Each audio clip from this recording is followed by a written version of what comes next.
علماء تو یہاں تک لکھتے ہیں کہ اگر کوئی غیر مسلم کسی امام صاحب کے پاس کسی مسلمان کے پاس آ کر کے کہتا ہے کہ ہم مسلمان ہونا چاہتے ہیں اور امام صاحب نے کہا ابھی نہیں شام کو آنا، کافر ہو جائے گا. لیکن اصل چیز اگر ہے ہی نہیں، نماز ہم نے پڑھی نہیں، روزے ہم نے رکھے نہیں، زکات ہم نے دی نہیں، پوری زندگی حرام خوری کی ہے، دوسرے کو پریشان کیا ہے اور سینکڑوں ایسے حرام کام جو ہم نے کیے ہیں اور سوچ رہے ہیں کہ مختصر سے فاتحہ خانے سے بخشش ہو جائے گی، آپ کو مسلسل ثواب پہنچتا رہے، ایسے 3 کام اللہ کے نبی نے بتائے ہیں کہ یہ کام کرتے جاؤ گے ثواب تم کو ملتا جائے گا، یہ کام کرتے جاؤ گے ثواب تم کو ملتا جائے گا.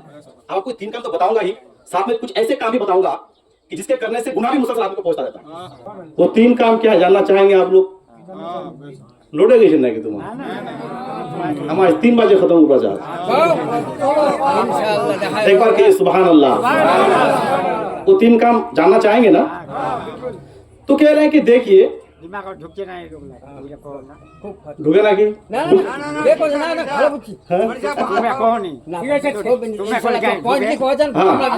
ابھی فی الحال پوجا 5 نہیں رہا تھا. چلیے ماشاء اللہ. آج کل تو بھائی ٹی وی دیکھتے ہیں، موبائل چلاتے ہیں، سب چیزیں اردو میں ہندی میں ہیں. جب وہ سمجھ رہے ہیں تو تقریبی سمجھنی چاہیے. آج نہیں پوجا پاتے ہمارے گھر کارواڑ بھی ضرورت نہ. چلو امام صاحب تمہارے سے حضرت. الحمدللہ رب العالمین والعاقبۃ للمتقین والصلاۃ والسلام علی من کان نبیا وآدم بین الماء والطین وصحبہ اجمعین. قال اللہ تعالی فی القرآن المجید والفرقان الحمید یا ایھا الذین آمنوا ادخلوا فی السلم کافہ. وقال النبی صلی اللہ تعالی علیہ وآلہ وسلم اذا مات الانسان انقطع عنه عمله الا من 3: صدقة جاریة وعلم ينتفع به وولد صالح يدعو له. صدق اللہ المولانا العظیم وصدق رسولہ النبی الامین الکریم ونحن على ذلك لمن الشاہدین والشاکرین. اما بعد. بڑی دیر سے آپ بہت ہی مدلل اور جامع خطاب سماعت کر رہے ہیں. اللہ تعالی ہمیں سننے سے زیادہ، سنانے سے زیادہ اس پر عمل کرنے کی توفیق رفیق عطا فرمائے. اور جس مرحومہ کی ایصال ثواب کے لیے یہ محفل منسوب ہے، اس کے حق میں ہم دعا کرتے ہیں کہ اللہ تبارک و تعالیٰ اس محفل میں جتنے کچھ پڑھا گیا اور جو کچھ ہم بخشیں، ان تمام چیزوں کا ثواب ان تک پہنچائے اور انہیں کروٹ کروٹ جنت نصیب عطا فرمائے. دیکھیں، ایک آیت اور ایک حدیث کی تلاوت کرنے کا میں نے شرف حاصل کیا. ان دونوں پر تھوڑی سی گفتگو کر کے اپنے باتوں کو اور اپنے بیان کو ختم کرنا چاہوں گا. اللہ رب العزت نے قرآن مجید میں ارشاد فرمایا، اے ایمان والو، اے لوگوں جو ایمان لا چکے، ادخلوا فی السلم کافہ. ایمان تو لائے، اب اسلام میں صحیح طریقے سے داخل ہو جاؤ. بات سمجھنے کی ہے کہ ہم مسلمان ہو گئے اور پھر صحیح طریقے سے داخل ہونے کا کیا مطلب ہے؟ ہم کلمہ پڑھ لیے مسلمان ہو گئے، اللہ کے نبی کو مانتے ہیں مسلمان ہو گئے، پھر اس کا کیا مطلب ہے کہ پورے طور پر داخل ہو جاؤ؟ کچھ تو مطلب ہوگا. رب نے ارشاد فرمایا ہے، اس کا مطلب کچھ تو بات ہے. اگر ہم اس آیت کی گہرائی پر جائیں، شان نزول پر جائیں اور اپنے حالات کو دیکھیں تو ہمیں اندازہ ہوگا کہ صرف کچھ نہیں بلکہ اسی آیت میں مکمل سمندر پنہا ہے، مکمل سمندر چھپا ہوا ہے. ہمارے حالات ہی ایسے ہیں کہ ہمیں پورے طور پر داخل ہونے کو کہا گیا ہے. بہت سارے کام، بہت سی ایسی چیزیں ہم میں رائج ہے جو ہماری ہے ہی نہیں. مسلمان ہیں لیکن ہمارے گھر میں جو نکاح ہوتا ہے اس میں طور طریقے اسلامی نہیں ہے. ایمان لے کر کے آئے ہیں، گھر میں کھانے پینے سے لے کر کے، ماں باپ کی عزت سے لے کر کے، بال بچوں کی شفقت سے لے کر کے A to Z اگر ایک مسلمان اور مومن کے گھر پہ دیکھا جائے تو آپ کو سینکڑوں چیزیں ایسی ملیں گی جو اسلامی ہے ہی نہیں، لیکن ہے ہم مسلمان. ہمارے گاؤں سماج میں، علاقے میں ایسے لاکھوں گھر آپ کو مل جائیں گے یہ جو صرف اس لیے مسلمان ہے کہ وہ فقط مسلمان کے گھر پیدا ہوا ہے، صرف مسلمان کے گھر پیدا ہوا ہے وہ مسلمان ہے. ابھی آپ نے سنا کہ بہت سارے لوگوں کو کلمہ تک یاد نہیں ہے.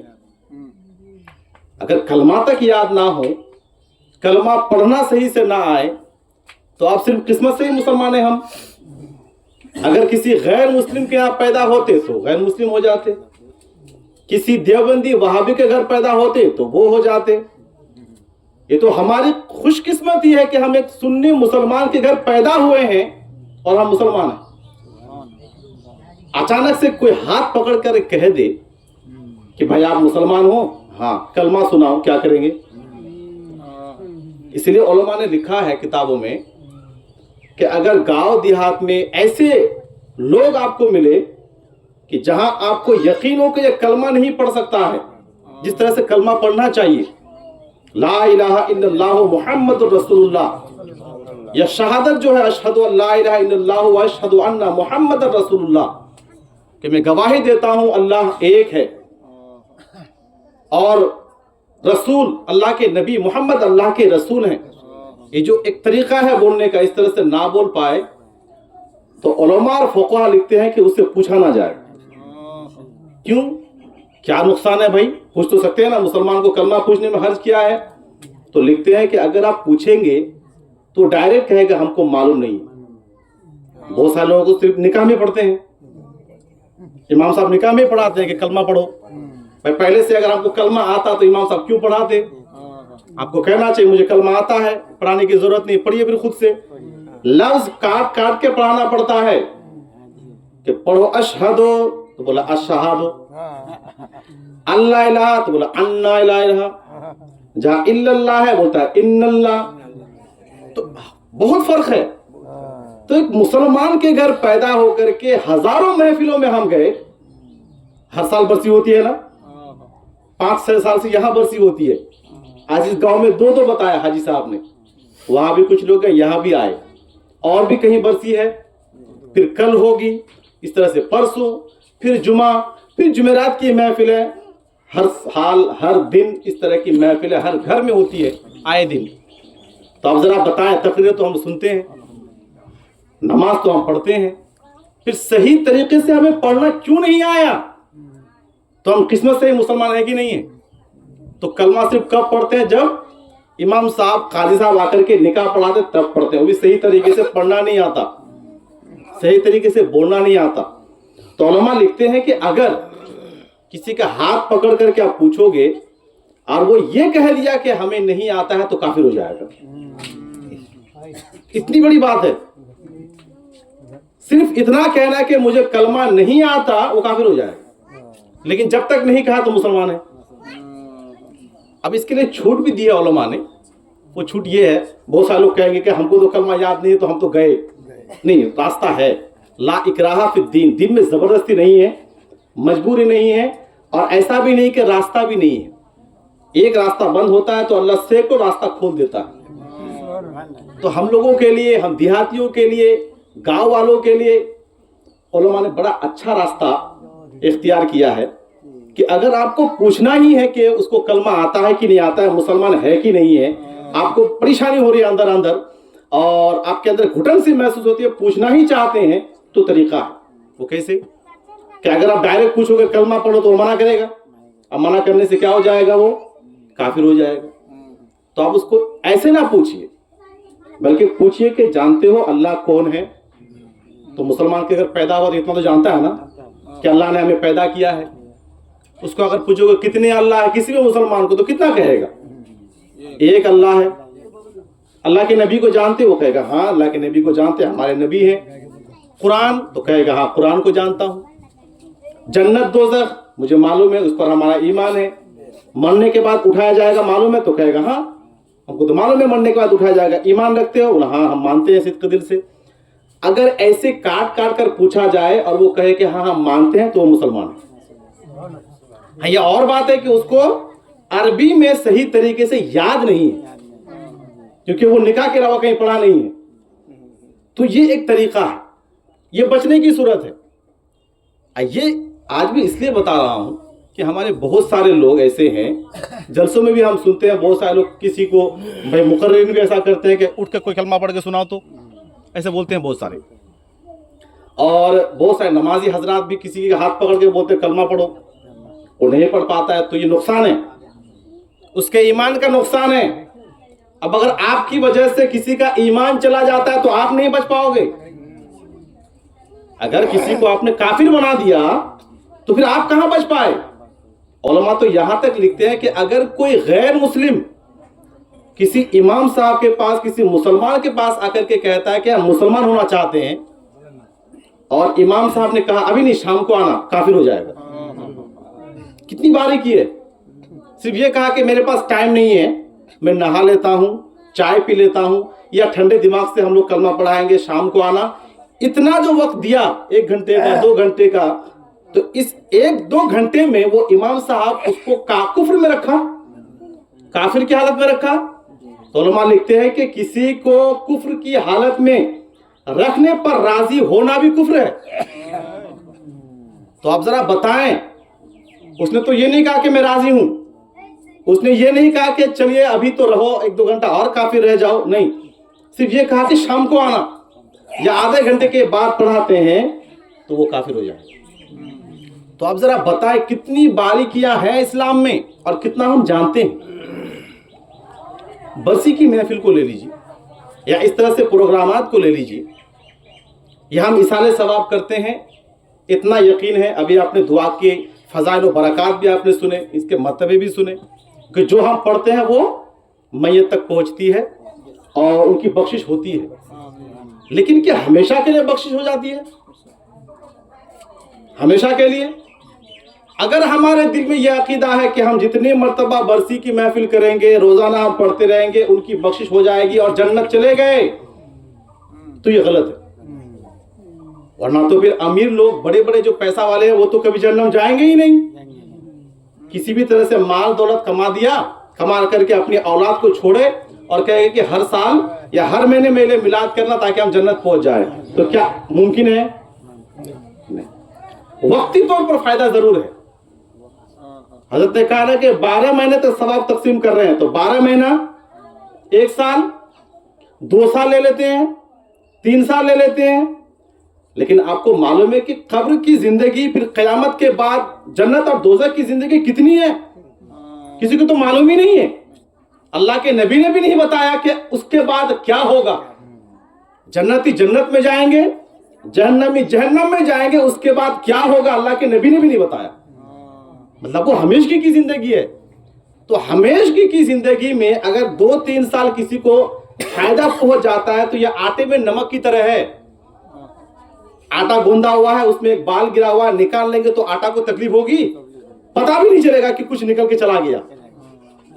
بولتے نا اونٹ کے منہ میں زیرہ, تو کہیں گے کہ پھر فائدہ کیا ہے؟ فائدہ ہے, کم سے کم کچھ دن تو راحت ملے گی, کچھ دن تو فائدہ ملے گا. تو ہمیشہ بچنے کے لیے ہم کو کرنا کیا ہوگا, اس پر توجہ دینی ہوگی. یہ تو گھر والوں کی مہربانی ہے کہ مرحومین کے لیے ایصال ثواب کرتے ہیں, فاتحہ خوانی کرتے ہیں, تیجا کرتے ہیں, 40واں کرتے ہیں, کہ ان کو فائدہ پہنچتا ہے. لیکن انسان جب تک خود دنیا میں رہ کر اچھے اعمال نہیں کریں گے, فرائض و واجبات نہیں انجام دیں گے, زکوٰۃ نہیں دیں گے, حج فرض ہے حج نہیں کریں گے, اور اللہ نے اس کی کوئی عبادت اگر دنیا میں قبول نہیں کی, تو دنیا کی کیا آخرت کی کوئی بھی طاقت اس کو جنت نہیں پہنچا سکتی. یہ ضروری ہے کہ آدمی پہلے اپنا ایمان مکمل کرے, اسلام میں پورے طور پر داخل ہو, اس کے بعد جب قبر میں جائے گا تو یہ سارے اس کے اوپر ایکسٹرا بینیفٹس ہوں گے, ڈپلوما کی طرح کام آئے گا.